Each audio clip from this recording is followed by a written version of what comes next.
अस्सलाम वालेकुम बच्चों। तो हम लोग अपनी केमिस्ट्री और बायोलॉजी कंप्लीट कर चुके हैं। अब आते हैं हम फिजिक्स पे। फिजिक्स आप लोगों को मुश्किल लगी बच्चों, लेकिन ये बिल्कुल भी मुश्किल नहीं थी।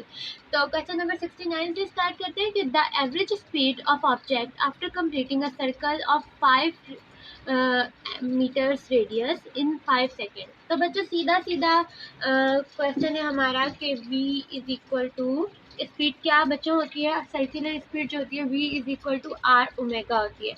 ओमेगा के बारे में बच्चों हमें पता है कि इसकी वैल्यू होती है 2 पाई/t। तो हमें यहाँ पे क्या मिला हुआ है, t भी मिला हुआ है बच्चों। t हमें मिला हुआ है 5 सेकेंड्स और रेडियस हमें मिला हुआ है 5 मीटर। तो बच्चों बिल्कुल सिंपल सा क्वेश्चन है कि हम v की जगह r की जगह हम 5 मीटर पुट करेंगे, ओमेगा की जगह हम लोग डालेंगे 2 पाई और t की जगह हमें क्या डालना है, t की जगह 5। तो बच्चों 5 1 5, 5 1 5, v इज इक्वल टू 2 पाई। तो हमारा ऑप्शन नंबर ए ही है 2 पाई। फिर उसके बाद है instantaneous velocity for displacement function df2 -2t at any time given by -2। बच्चों इसका आंसर होगा -2।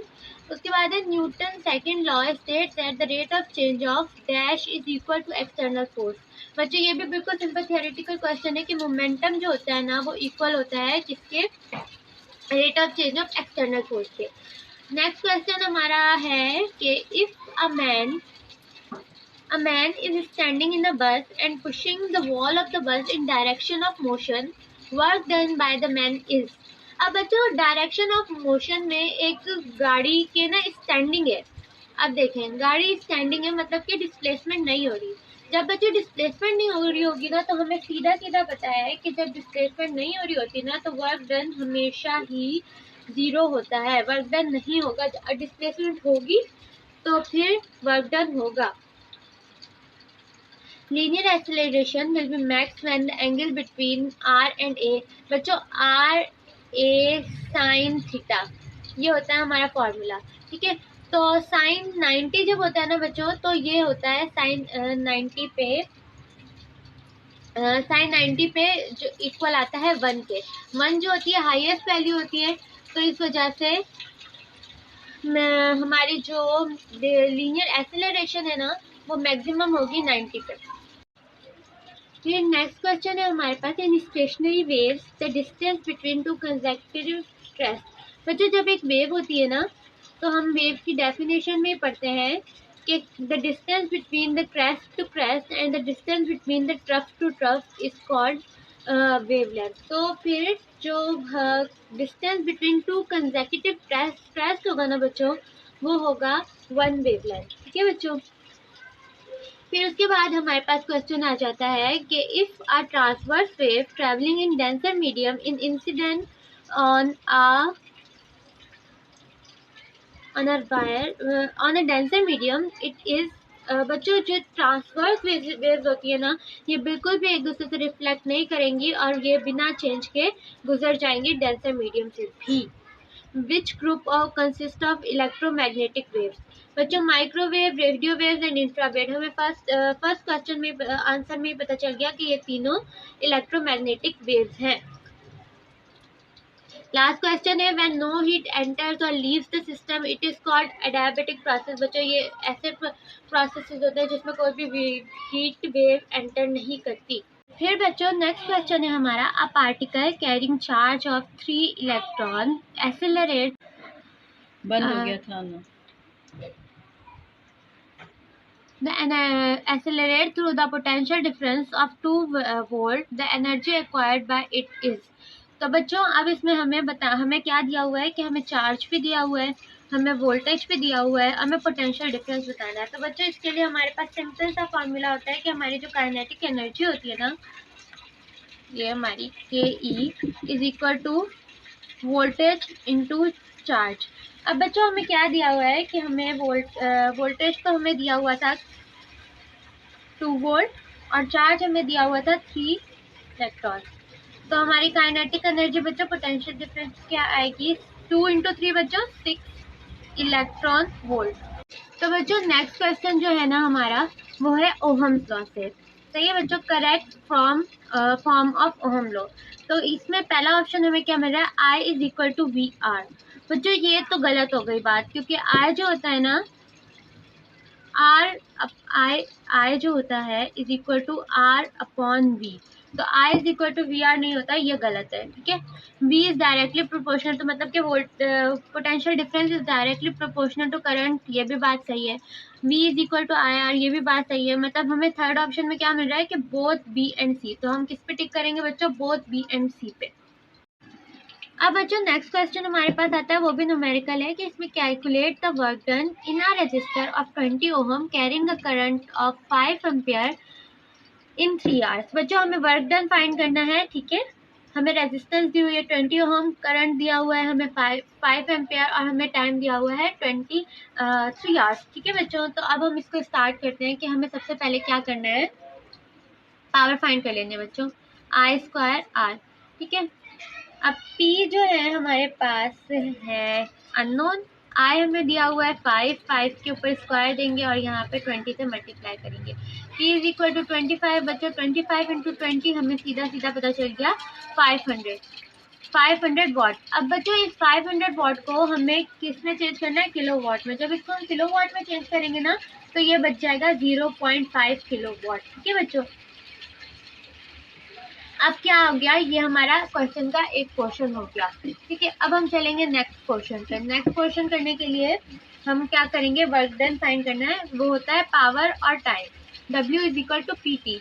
W हमें फाइंड करना है, पावर हमारे पास है 0.5 किलो वॉट और टाइम दिया हुआ है बच्चों हमें 3 आवर्स। 0.5 इंटू 3 क्या हो गया हमारे पास 1.5 किलो वॉट आवर, ठीक है बच्चों। अब यहाँ पे हम देख लेते हैं कि हमारे पास ऑप्शन बी में आ रहा है 1.5 किलो वॉट आवर, ठीक है। फिर उसके बाद हमारे पास जो नेक्स्ट क्वेश्चन आता है बच्चों, वो है flux in the region is the region where magnetic field is. Flux एक रीजन है जहाँ पे मैग्नेटिक फील्ड, तो इसका आंसर क्या होगा बच्चों, 81, क्वेश्चन नंबर 81 का आंसर है हमारे पास बी, नो चेंज अकर। मैग्नेटिक फील्ड में फ्लक्स ऐसा रीजन होता है जहाँ पे मैग्नेटिक फील्ड में कोई चेंज नहीं आता। फिर उसके बाद होता है EM ratio is equal to, ये तो बच्चों बहुत ही इजी सा क्वेश्चन है, आप लोगों को याद होगा कि EM ratio is equal to V upon VR। Half wave rectifier process only. अब बच्चों मैं आप लोगों को बताती हूँ कि हाफ वेव रेक्टिफायर की ना बनती कैसे है। ये हमारे पास हम एक ग्राफ ले लेते हैं, ठीक है। अब जब हम बात करते हैं ना हाफ वेव रेक्टिफायर की, तो वो एक यूं करके ना एक वेव देते हैं, फिर ये स्ट्रेट जाता है, फिर ये एक वेव देता है, फिर ये स्ट्रेट जाता है। इसी तरह ये ऐसे वेव्स देता है, फिर स्ट्रेट जाता है, फिर वेव देता है, फिर स्ट्रेट जाता है, फिर वेव देता है, ठीक है बच्चों।